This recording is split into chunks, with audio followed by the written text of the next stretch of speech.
Thank you. First of all, let me thank Jerome for the wonderful introduction. Give him a big round of applause.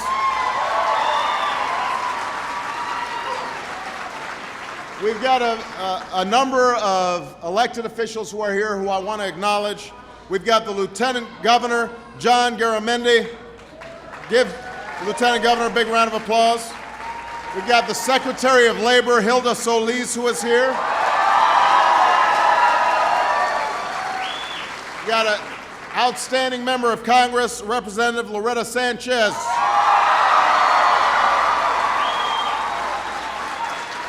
Now, this is not Loretta's district. This is actually Dana Rohrabacher's district. No. And we actually, our office screwed up and I think didn't get the invitation to him on time. So he's not here. No, it was a screw up on our part. So I want to let him know we're sorry about that. And I want everybody to give him a big round of applause. It's his district.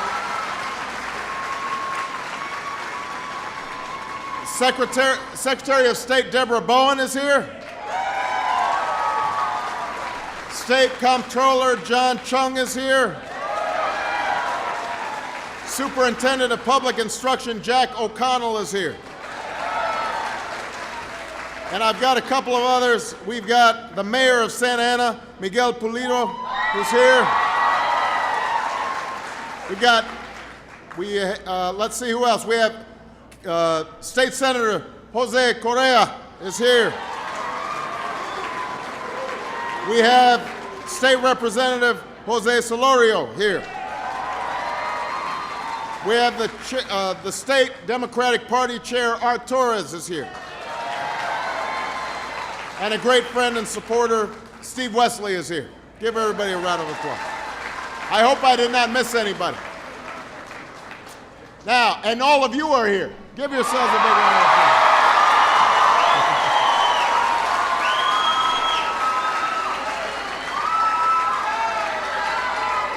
All right. Now, let me just say this. For those of you who have chairs, go ahead and sit down so folks behind you can see. All right?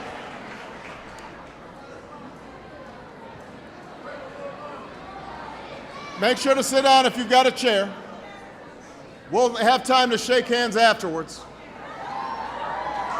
Now, it is always good to get out of Washington for a little while and come to places like Costa Mesa.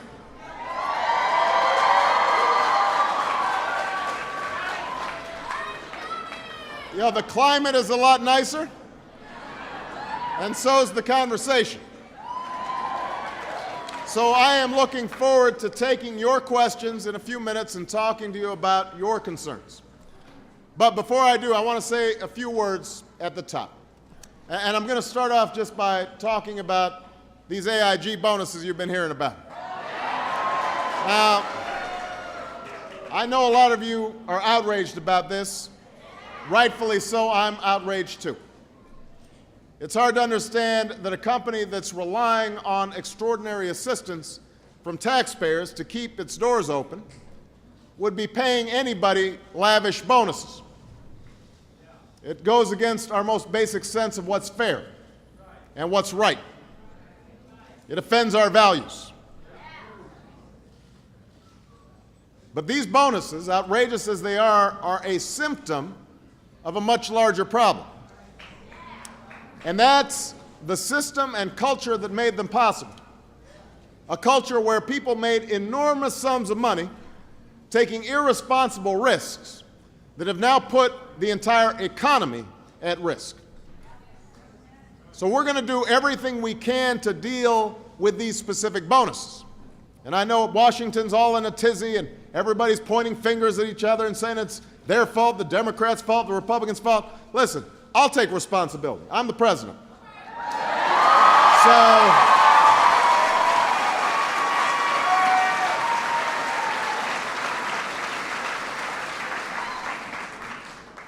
we didn't draft these contracts, and we've got a lot on our plate, but it is appropriate when you're in charge to make sure that stuff doesn't happen like this. So we're going to do everything we can to fix it. So for everybody in Washington who's busy scrambling, trying to figure out how to blame somebody else, just go ahead and talk to me. Because it's my job to make sure that we fix these messes, even if I don't make them.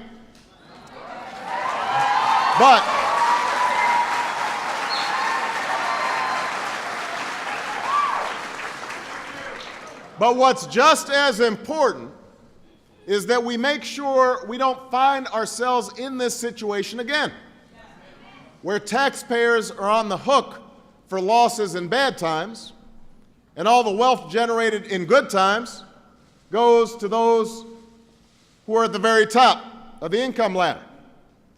That's the kind of ethic we've had for too long. That's the kind of approach that led us into this mess. That is something we have to change if we're truly going to turn our economy around and move this country forward. So I'm absolutely committed to ensuring that we have the tools we need to prevent the kinds of abuses that sent AIG spiraling. And we've got to make sure that we've got regulations that don't allow companies to take these huge risks that are so big that they can sort of hold us hostage. We can't let them fail because it'd bring the entire banking system down and hurt a lot of innocent people. But on the other hand, they act irresponsibly. We have to make sure we don't put ourselves in that position. And I'm also committed to ensuring that if we ever do have to intervene again to prevent a bankruptcy that could cause a catastrophe for the whole financial system, then we have some of the tools that a bankruptcy judge has to help renegotiate contracts, to sell off insolvent parts of an institution, to protect the healthy parts, to protect depositors and creditors and other consumers. We also want to do this because it serves the most important goal we have today, which is to rebuild our economy in a way that's consistent with our values. An economy, and I want to describe to you the kind of economy that we want to build, an economy that rewards hard work and responsibility, not high-flying financial schemes.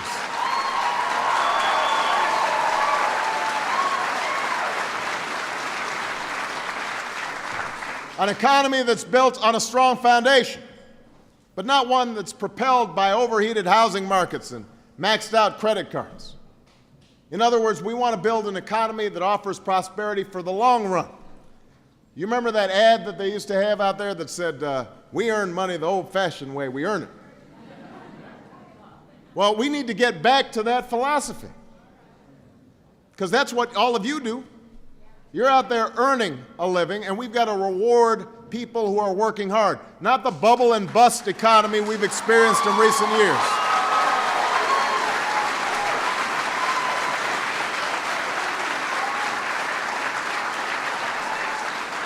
You know, we don't need these house of cards, these Ponzi schemes, even when they're legal,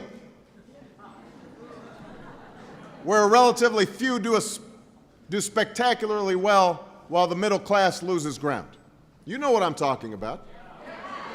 I don't need to tell you these are challenging times. I don't need to tell you this because you're living it every day. 1 out of every 10 Californians is out of work right now. You've got one of the highest foreclosure rates in the nation. Budget cuts are threatening the jobs of thousands of teachers across the state. But here's what I know, here's what I want you to know.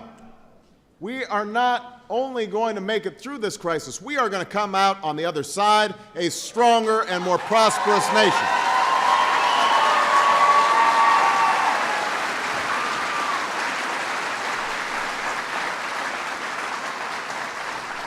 I can't tell you how long it's going to take or what obstacles we'll face along the way, but I can promise you this: there will be brighter days ahead, here in California and all across America. But that's only going to happen if we pull together and focus on the big things, focus on the long term. We've got to get past this petty bickering, the constant trivialization of politics, and focus on getting the job done. And we're seeing signs of progress. Because of the Recovery Act that your two outstanding senators, Senator Feinstein, Senator Boxer, along with Congresswoman Sanchez, worked so hard to pass, and that I signed into law the other week, a new hospital will be built at Camp Pendleton that will give our servicemen and women the care that they deserve.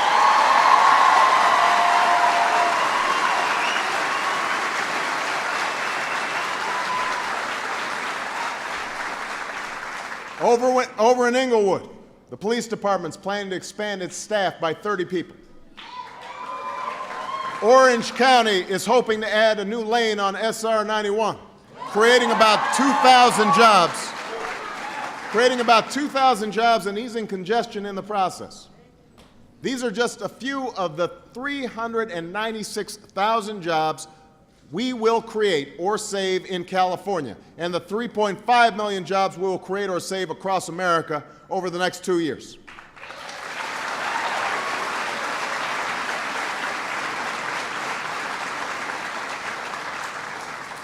We are also taking unprecedented steps to unlock our frozen credit markets so families can get the loans they need to buy a home or a car, and businesses can pay for inventory or make payroll. That's why earlier this week we took a sweeping step to free up loans for entrepreneurs, helping them start and grow the small businesses that employ half of our private sector workers. That's why we're creating a fund that will help support up to $1 trillion in loans, including auto loans and college loans. That's why we've launched a housing plan that will help responsible homeowners save money by refinancing their mortgage loans. Now, none of this will make any difference, however, unless we strengthen our economy over the long term, unless we put our economy on a firmer footing by rebuilding its foundation. And that's exactly the purpose of the budget I'm submitting to Congress. It's a budget that makes hard choices about where to save and where to spend. Because of the massive deficit we inherited and the costs of this financial crisis, we are going through our books line by line so that we can cut our deficit in half by the end of my first term and reduce it by $2 trillion over the next decade.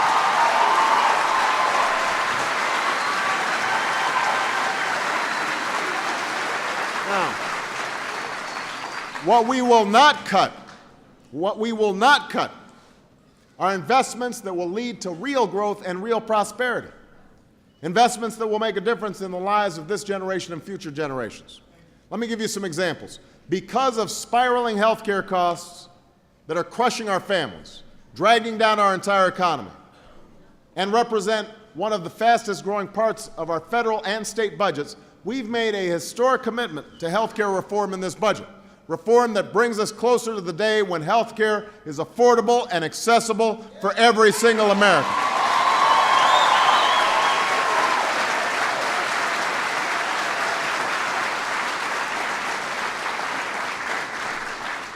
Because we know that countries that out-educate us today will out-compete us tomorrow.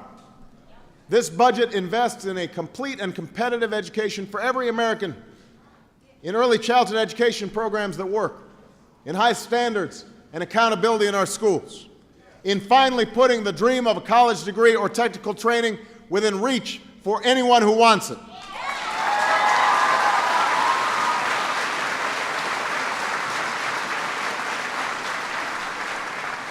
Because we know that enhancing America's competitiveness will also require reducing our dependence on foreign oil and building a clean energy economy.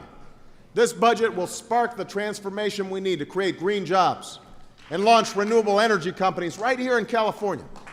It makes clean energy the profitable kind of energy. It invests in technologies like wind power and solar power, fuel-efficient cars and trucks powered by batteries like the ones I'll be seeing in Rosemead tomorrow, all of which will also help combat climate change. Because the weather's already nice in Orange County. We don't want it to get warmer.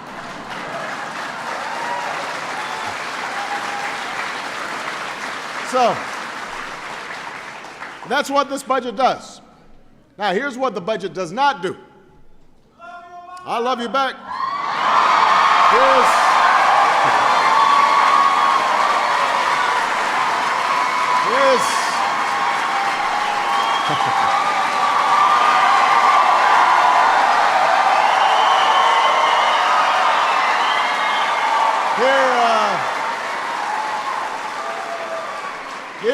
Here's what the budget does not do.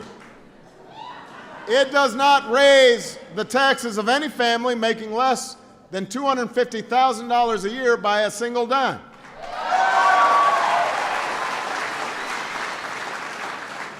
In fact, 95% of all working families will receive a tax cut as a result of our recovery plan.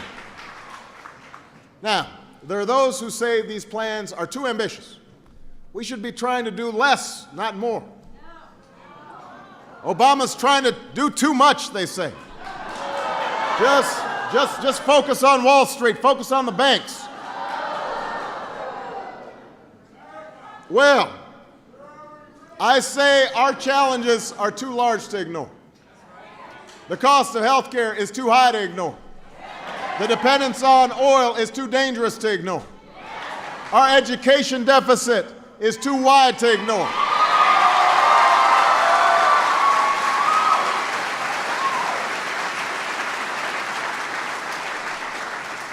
To kick these problems down the road for another 4 years or 8 years, that'd be to continue the same irresponsibility that got us to this point. I didn't run for president to pass on our problems to the next generation or the next president. I ran for president to solve these problems so that you've got a better shot at life.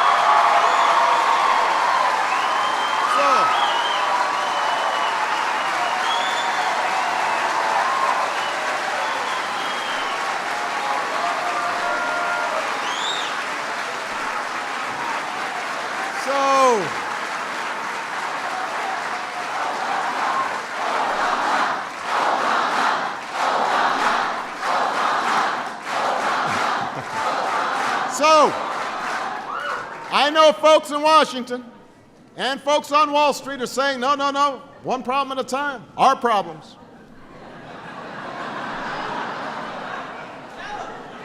I understand the thinking behind that, and it's true, we've got to solve this banking crisis. There's no doubt about it.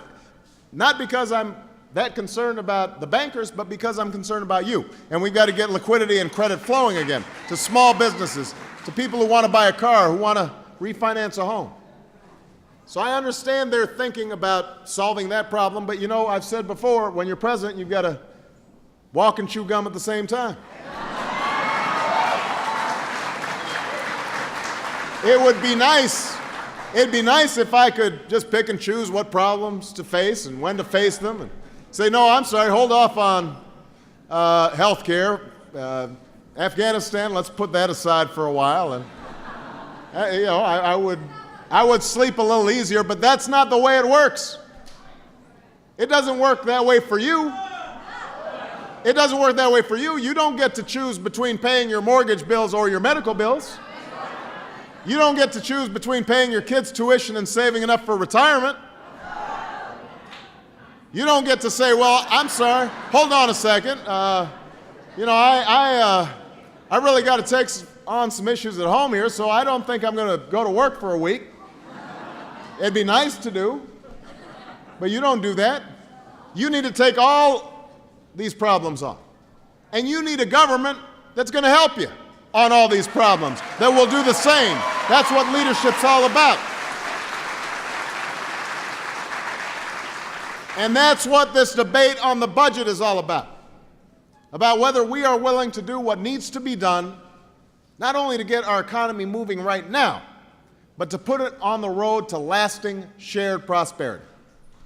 It can be easy to lose sight of this. It's easy for pundits to get on TV and put their ratings ahead of their own sense of responsibility and try to oversimplify what's at stake. And it can be difficult to break free from the partisanship that's held sway in Washington for so many years.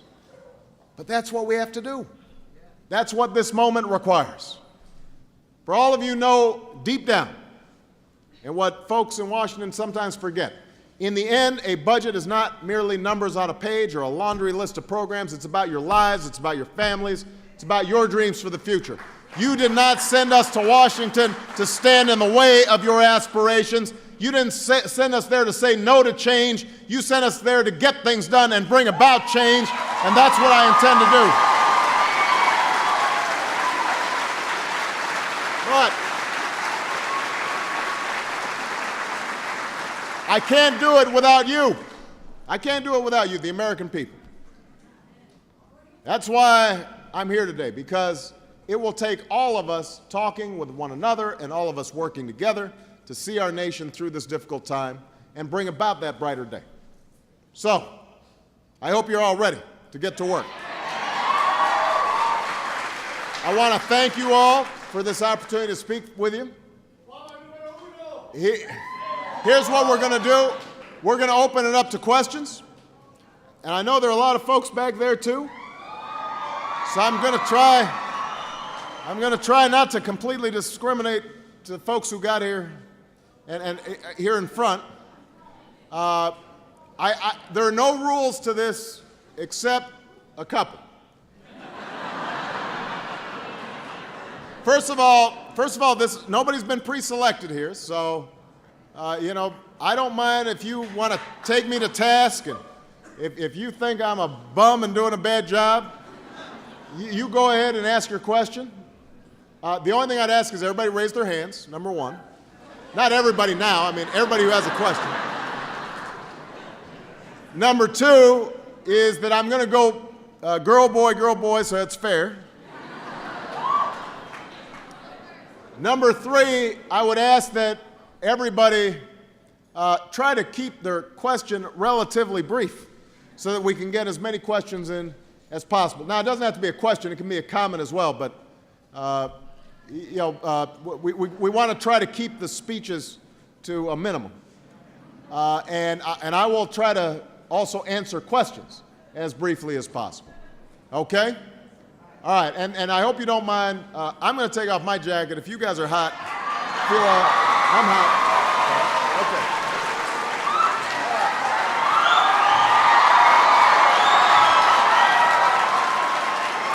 Okay. Thanks, Mike. All right, we're going to call on this young lady right here. And wait till you get a microphone so everybody can hear you. Introduce yourself if you can. Good afternoon, President Obama. My name is Mrs. Victoria Rayvon Woodworth, and I have a very simple question. Do you have intentions of, when the re-election comes, of running for president again? Oh, well, first of all, let me say this. I've been in office for 2 months now. The last thing I'm thinking about is re-election. But I will tell you this, I mean, and this is a serious answer to your question. If I could get done what I think needs to get done in 4 years, even if it meant that I was only president for 4 years, I would rather be a good president taking on the tough issues for 4 years than a mediocre president for 8 years. So I will also say this, that my obligation is to make sure that we've improved our economy, that we've gotten serious on health care, made significant progress on energy, made education more affordable, and improved the excellence of our educational system, K through 12, that we have started controlling our deficits. So there are some very specific standards by which I think you should hold me accountable and measure my success. And if I don't deliver on those things 4 years from now, then I think you will be answering the question of whether I run for re-election or not. Because ultimately, I'm answerable to you. I'm your employee. Okay? All right. Gentleman in the black shirt right here. Mr. President. Yes, sir. My name is Cliff Cannon. My question concerns those states who have refused to take certain portions of the stimulus money. is there any way to reallocate that money to those states who are willing recipients, such as California? Well, look, we had a vigorous debate on the stimulus, on the Recovery Act. And let me just say a couple of things about the Recovery Act.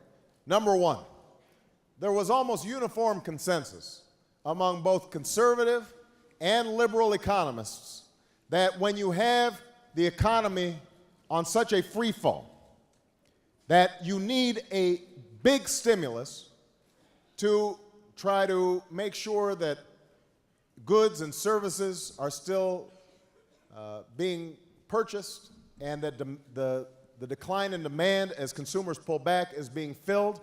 If you don't, then the recession gets even worse. There's almost uniform consensus on that. So that's point number one. Point number two, the Recovery Act that we put forward contained some provisions in it that I don't think anybody should be able to argue with. That we're providing extended unemployment insurance to people who've lost their jobs. That we are allowing, if you've lost your job, right now you can get COBRA, but you can't afford COBRA. So subsidizing health insurance for people who've lost their jobs. Investing in our roads and our bridges and our infrastructure so that we are more competitive over the long term. Now, there are some people, there have been just a handful of states, 2 or 3, who've said, we don't want to take some of the unemployment insurance because what we said was that a portion of this unemployment insurance,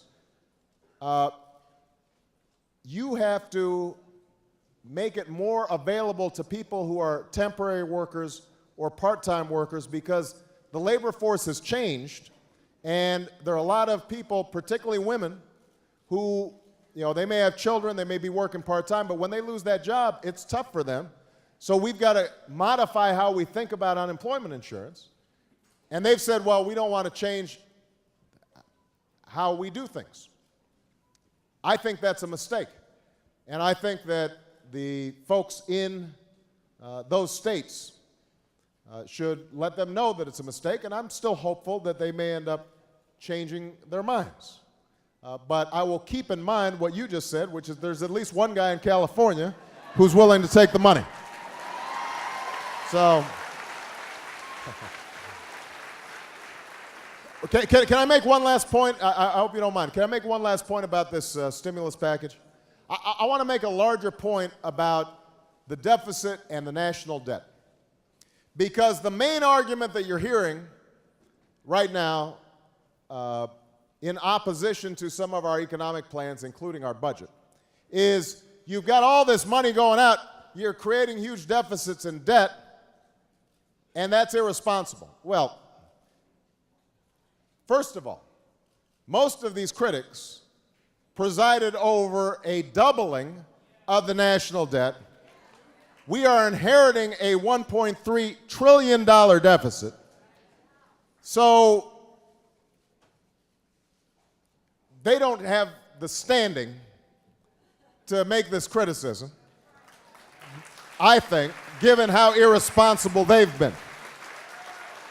That's point number one. Having said that, even somebody who caused the problem isn't wrong when they say it is a problem that we've got this big debt and these big deficits. So what we've tried to do is to say, let's right now just focus on getting the economy back on track, reducing unemployment, creating jobs, making sure our school systems still have teachers, cops are still on the streets, firefighters are still in the station house. Let's do what we need to do to get through this difficult time. Let's make some investments in healthcare, energy, education that will lay the foundation for long-term economic growth. But let's also start making some tough choices about the deficit as soon as we get out of this recovery. So, for example, We can't keep on providing the insurance companies huge subsidies under Medicare for a program called Medicare Advantage that doesn't make our seniors any healthier than the regular Medicare plan. We need to go ahead and use that money for other things. We can't keep on giving these huge procurement contracts to defense industries that end up being 50, 60, 100% over budget. Very good for contractors, not so good for taxpayers. So we've got to institute reforms, and we've already identified potentially pulling $40 billion out annually in savings on procurement. You know, those are the kinds of things, those are the kinds of steps that we need to take, and we are going to go through this budget line by line, and some of these choices may be difficult. I won't lie to you, we can't keep on just printing money and saying we'll let our children worry about it. But we have to do it in a way that right now focuses on just getting people back on their feet, getting the economy running again, and then we're going to have to make some difficult choices, especially over some of these longer-term entitlements like Social Security and Medicare. All right. This young lady right here. Hold on a second. We've got a mic right here, right in front. Yeah.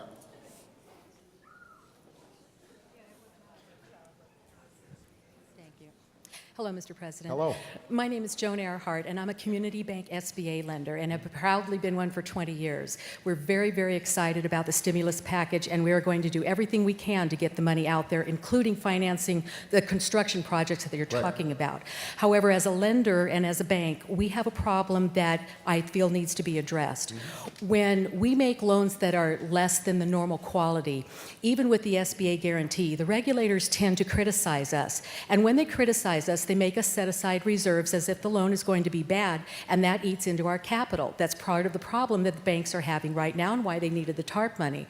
Not all banks are bad banks, as you know, and as a community bank that's been around for 85 years, we haven't even taken TARP money. We want to make SBA loans, but we don't want to get our hands slapped by the regulators when we try to help these people. And last year is going to be a less than stellar tax return for everybody that's had a problem that is going to come to the SBA for help. Will you be able to speak with the regulators and set some kind of new bar so that we won't be criticized and we can actually go out and loan this money that we want to? Well, you make a terrific point. This is an excellent point. Let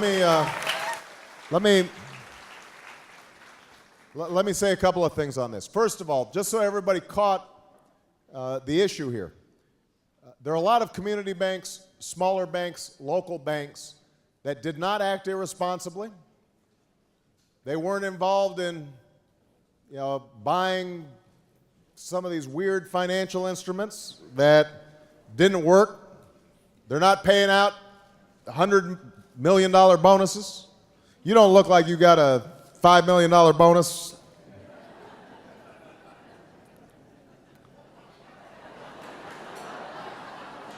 You wish, right? They're working with local businesses, small contractors. They take in deposits. They do what banks are supposed to do. They're still having some problems, local community banks, and they're having problems in two areas. Number one is a lot of these community banks give small business administration loans, SBA loans, that are guaranteed by the federal government, but the problem is that historically what they've done is they get the loans and then they sell them on what's called the secondary market. They sell them to other parties who invest in these loans.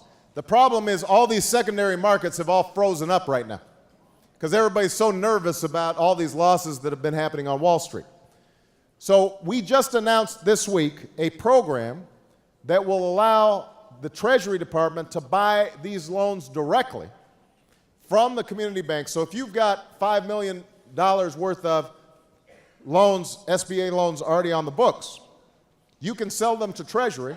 That will then mean that you'll have $5 million that you can now put back to work providing loans without worrying about your capital ratio.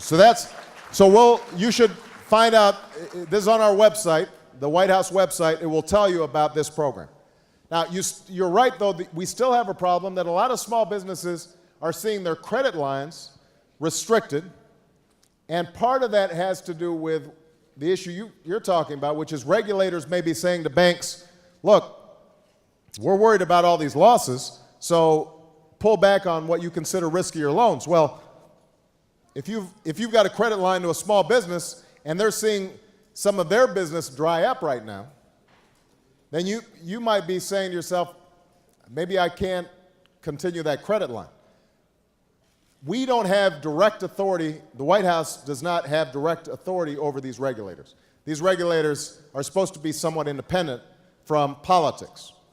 But we have had conversations to note that during a difficult period like this, we want to make sure that the bottom line is ultimately that liquidity and lending is going out the door, and I think that we're going to be having broader conversations with the community banks to figure out how can we take even further steps to help them be in a position to help the small businesses and individuals who depend so much on banks like yours. Okay? All right, this young man right here. This young man right here. He's been... Okay. See, I'll admit that part of the reason it's just I'm getting old and it's hard to see you guys back there. Go ahead. My name's Ivan Martinez. I'd like to ask you, what do you plan to do on immigration, the broken system they have, and when do you plan on doing this?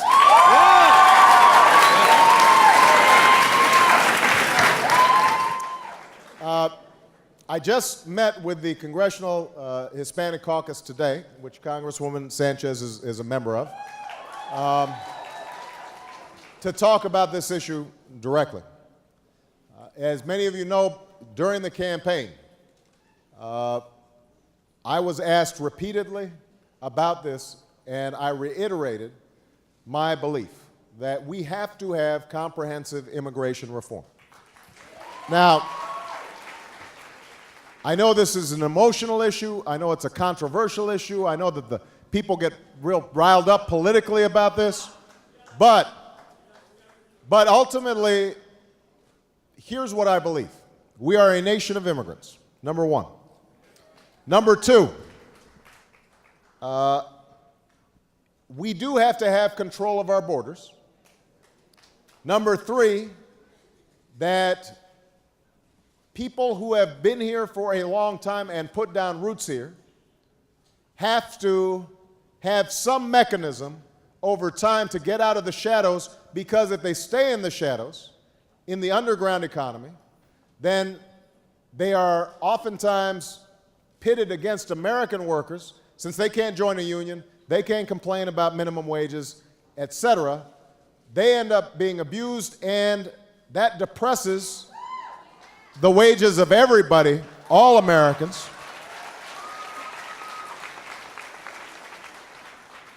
So I don't think that we can do this piecemeal.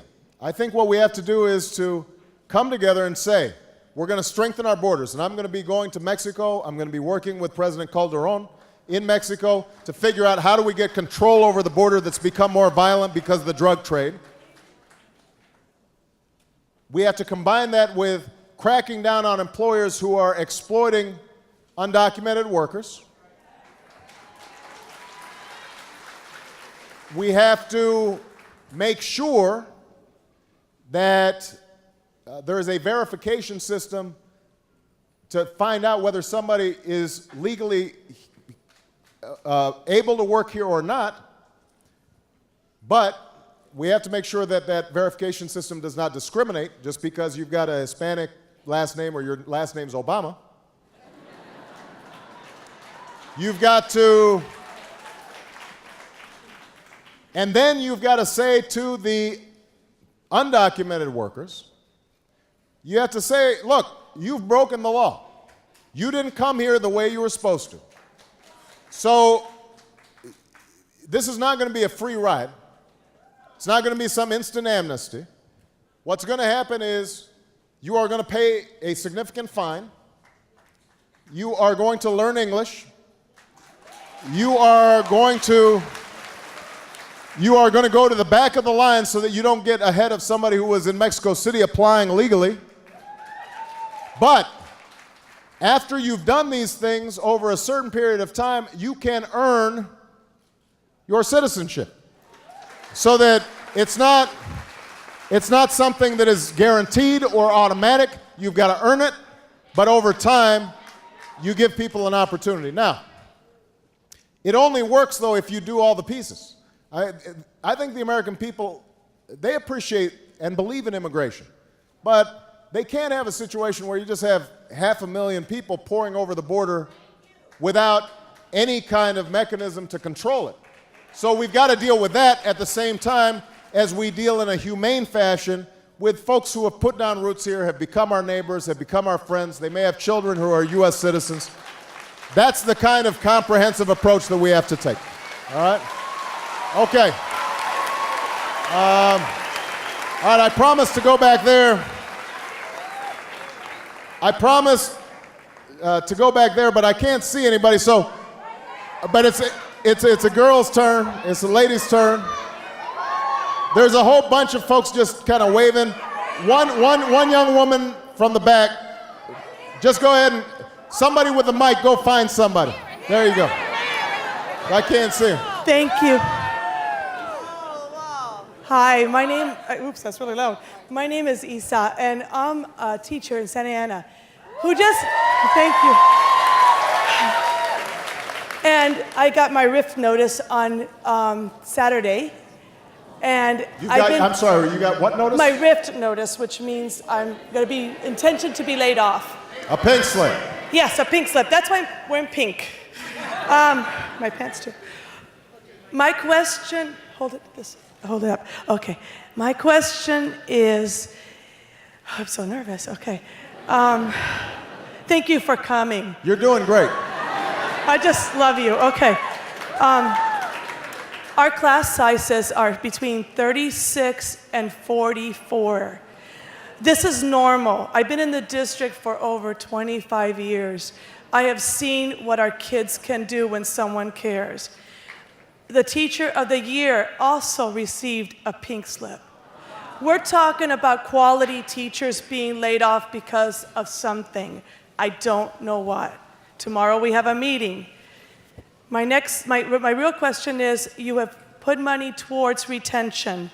How are we going to make sure that money comes to our districts that need it the most, the urban districts? Well, look,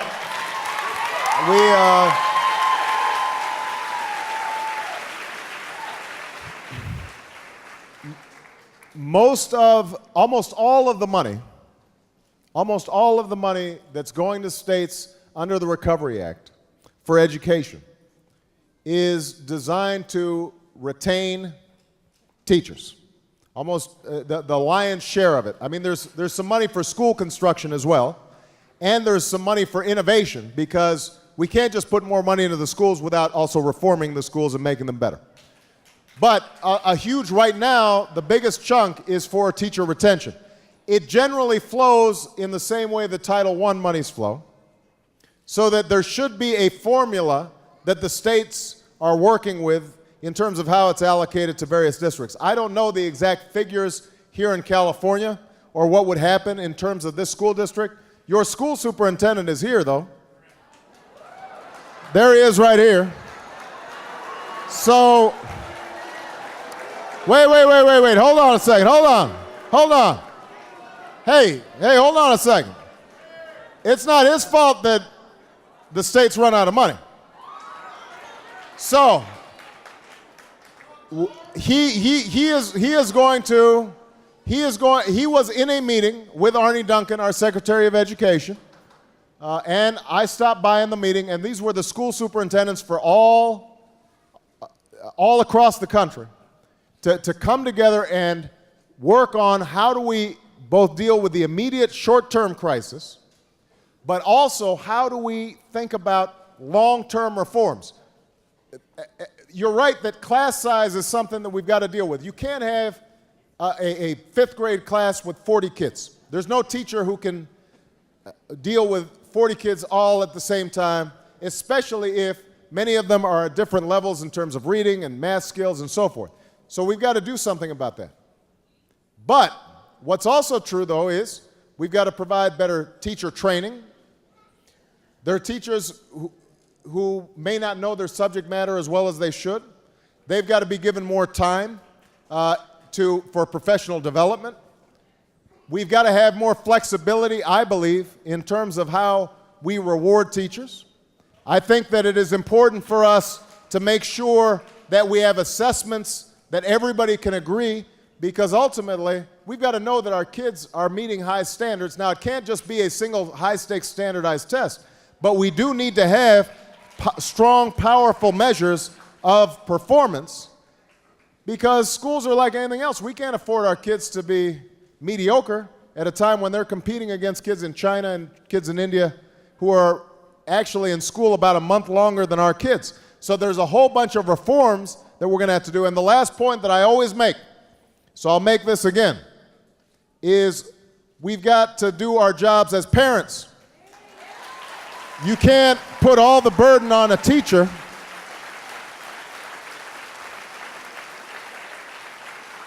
You can't put all the burden on a teacher if you're not making sure your child does their homework, if you're not reading to them, instilling a sense of excellence and a thirst for knowledge in them, then they're not going to do very well, no matter how good your teacher is. Okay, so that's very important. One last point I want to make about education. This budget that we are now arguing about, and you're going to be hearing a bunch of arguments about, oh, you know, Obama, he's a spendthrift, et cetera, et cetera. We reduce non-defense discretionary spending as a percentage of gross domestic product, but what we insist on is that we make some investments in education. And one of the things that we haven't talked about is higher education. I've said we've got to increase student loans, student grants, the Pell Grant program. That's got to be a priority. That's our future, and I'm going to fight for it. I don't care how long it takes. We're going to make it more affordable to go to college, because that's what everybody needs. All right. We need a gentleman in the tie right here. Since he wore a tie today, I appreciate that. All right. It's awful hot. It's hot. I want to take mine off too, but I'm Bob Balganorth. I'm president of the State Building and Construction Trades Council of California, the umbrella organization for construction unions. I would like to thank you for your leadership on the stimulus package, and particularly for trying to get construction workers back to work. But during the last 8 years, the administration chose not to enforce the Davis-Bacon requirements, chose not to enforce wage and hour conditions, and many thousands of workers were denied the wages that they were legally entitled to. What can your administration do to make sure that people get the wages that they're entitled to in this terrible economic downturn? well, look, I have already said that we are going to promote Davis-Bacon. We think it is important that unions have the opportunity to organize themselves. Now,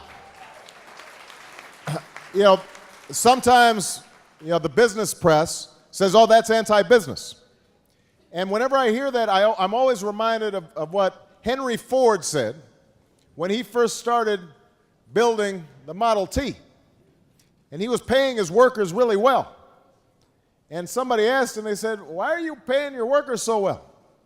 He said, well, if I don't pay them well, they won't be able to buy a car. Think about that. Part of the problem that we've had with our economy over the last decade at least is that, well, there are a number of problems. Number one, it turns out that a huge amount of the growth that was claimed was in the financial services industry. And now we find out that a bunch of that stuff was just a paper growth that wasn't real and vanished as soon as somebody pulled the curtain.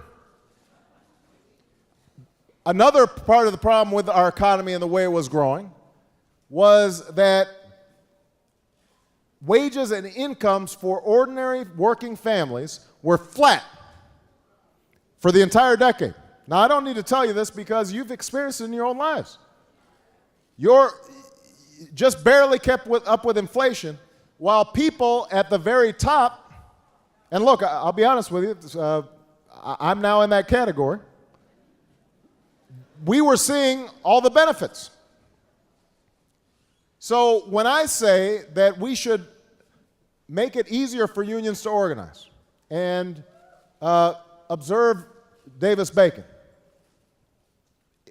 all I'm trying to do is to restore some balance to our economy so that middle-class families who are working hard, they're not on welfare, they're going to their jobs every day, they're doing the right thing by their kids, they should be able to save, buy a home, go on a vacation once in a while. You know, they should be able to save for retirement, send their kids to college.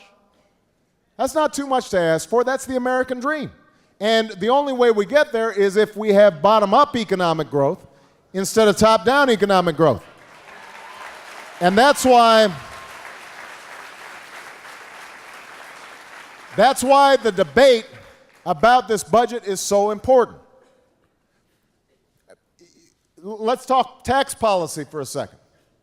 Because, again, some on the other side have said, oh, Obama, he's a tax and spend Democrat.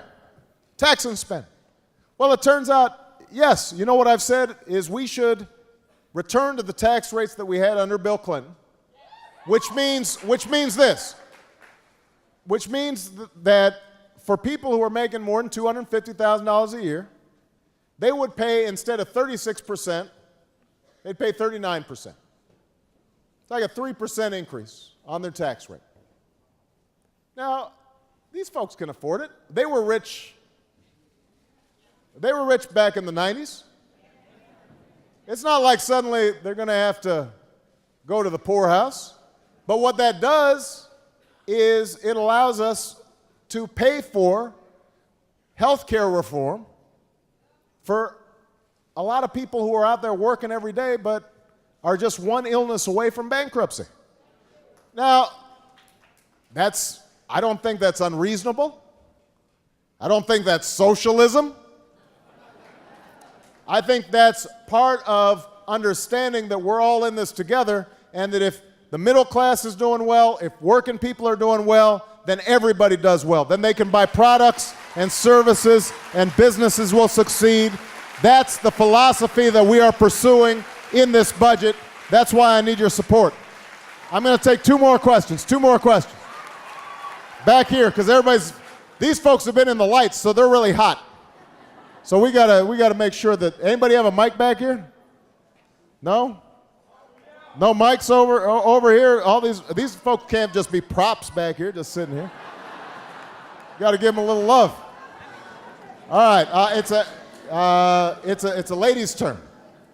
Oh, and we have so many nice ladies here. I feel eeny, meeny, miny. I'm going to call on this young lady in the green right here. Go ahead. Yes. Can you pass this down to her, please? Thanks. Sure. Good afternoon, Mr. President. Yes. Thank you for taking my question. This is Of course. amazing. Since the American taxpayers have had to bail out a lot of large banks, Citibank, et cetera, and they don't feel they've gotten any benefit for themselves, do you support caps on the interest rates that the same companies we have bailed out with our money can charge regular consumers on credit cards? Because it's up to 30 and 40%. Good. It's a great question.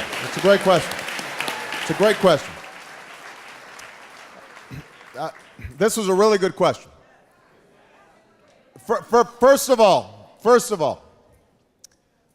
I generally support a credit card Bill of Rights.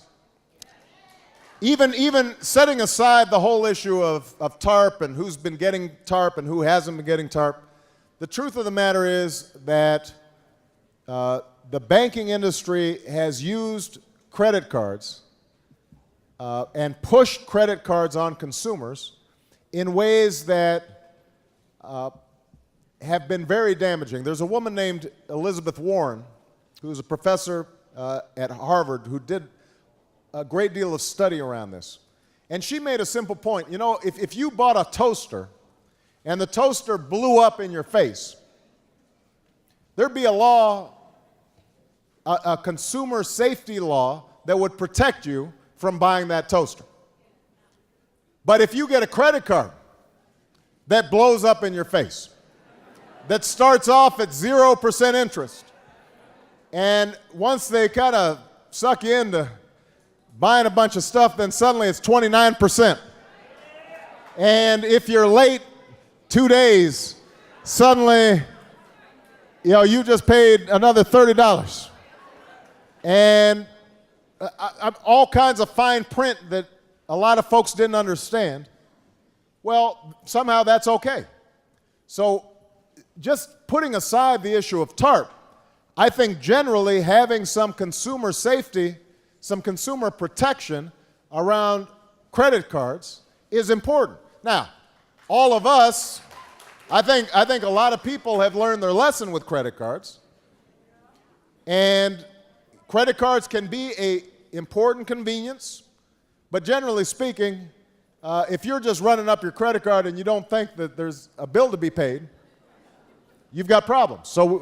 So all of us, I think, have to be more thoughtful about how we use them, and ultimately, we've got to take responsibility if we are going on shopping sprees that we can't afford.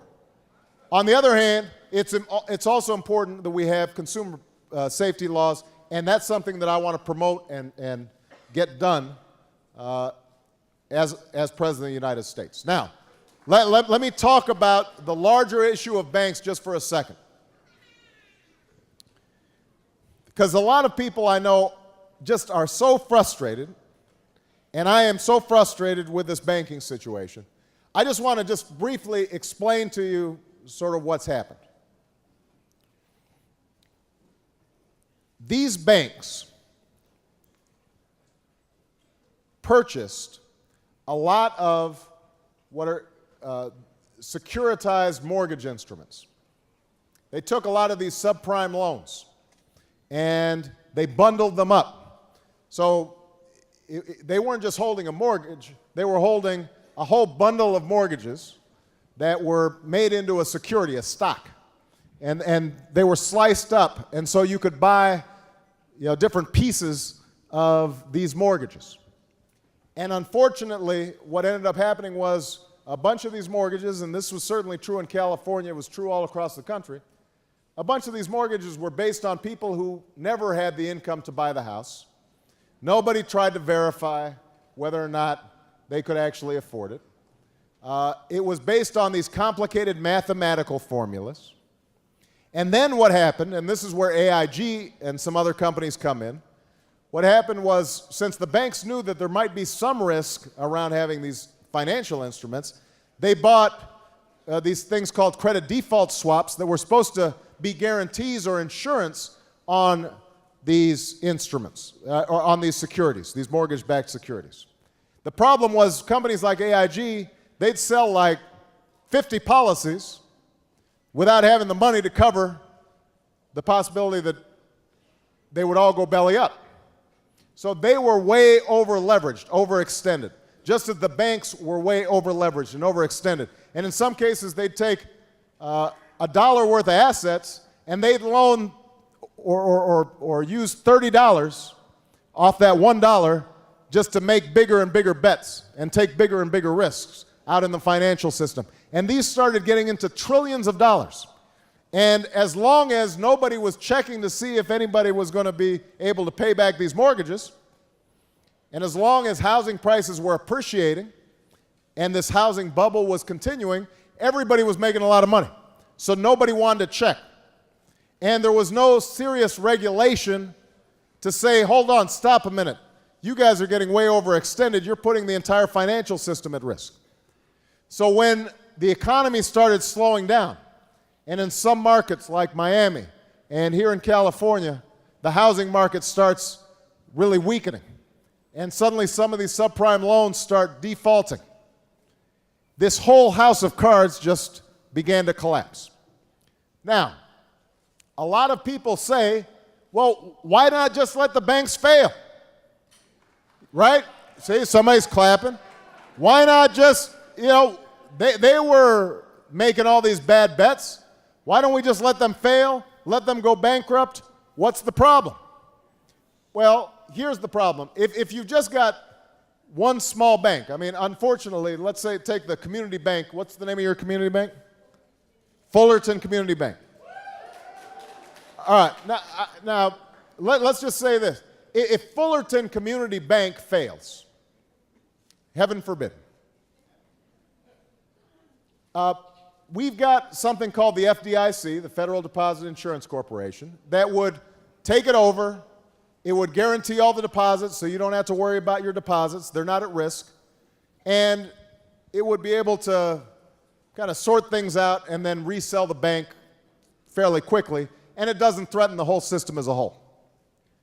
When you've got big banks, Citicorp or Bank of America or Wells Fargo that controls 70% of the banking system, and all of them are weakening,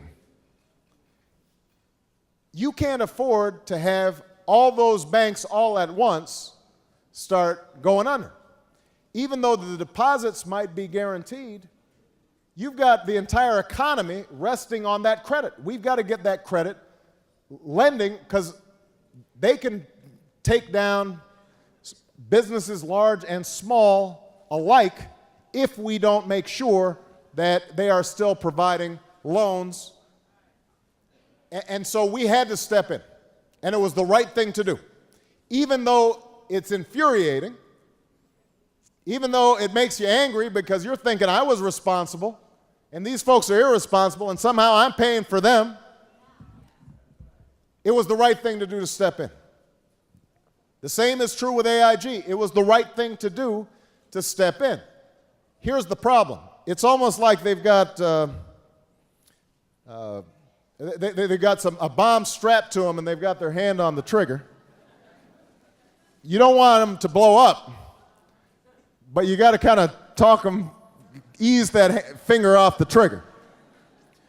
We've got to, over the next several months, come up with a plan that separates out the bad assets, the loans that shouldn't have been made, these credit default swaps, et cetera. We got to separate out some of those from the good assets because there are a lot of very healthy banks. The vast majority of banks are healthy. We've got to figure out how to raise their capital, the point that you were making earlier, so that they can start lending again. This is a very complicated, difficult task. It's not easy. We're talking about a huge system that's not just national, but international. And so we're not going to unwind this all in a day, but what I do have confidence in is that with the plans that we're putting forward, slowly you're starting to see the system stabilize. You're starting to see more loan activity taking place. Some of the security markets are coming back. And if we continue to provide some guarantees and help depositors and help strengthen some of the banks that are weakened, then my expectation is that we're going to be able to work our way out of this problem, and we are going to be able to get back to a point where banks are lending, businesses are investing, jobs are being created, and the economy gets back on its feet. And when that happens, we should get a bunch of the money that has been lent to these banks back. Now, we're not going to get all of it. If we're not going to get 100% of it back in some cases. In some cases, we may get 100% back. In some cases, we might even make a profit. I don't want to pretend that this is going to be cheap. But the point is that instead of looking backwards, the main thing we've got to do is look forwards and say, how do we make sure that we get out of this mess, but also prevent this mess from ever happening again? And that requires the kind of financial regulation that's going to be so important for our long-term future. All right. I've got, it's a guy's turn. It's a man's turn, and he's got the last, this gentleman, because he's big, and I don't want him to be mad at me. Good afternoon, Mr. President. Good afternoon. My name is Dwayne Weber, and thank you for taking the time to listen to me. Last October, I lost my job after 13 years. I was laid off. Now that I look for a job, the people tell me I have a felon from 20 years ago. I can't get no work. I have a family support. What do I do? Well, first of all, I know how hard it is for you right now being out of work, because I can tell you've got pride, you've been working, you've been supporting your family. And one of the things that's been happening in this most recent recession is men have actually been losing jobs faster than women. And that is a very difficult thing. I mean, I know that I take great pride in, taking care of my family, and it's hard when you lose your job. The fact that you've been working steadily for 13 years, post-felony, seems to me a message that you made amends for your past mistakes, and that you are rehabilitated, and that you've proven yourself in the job market. So,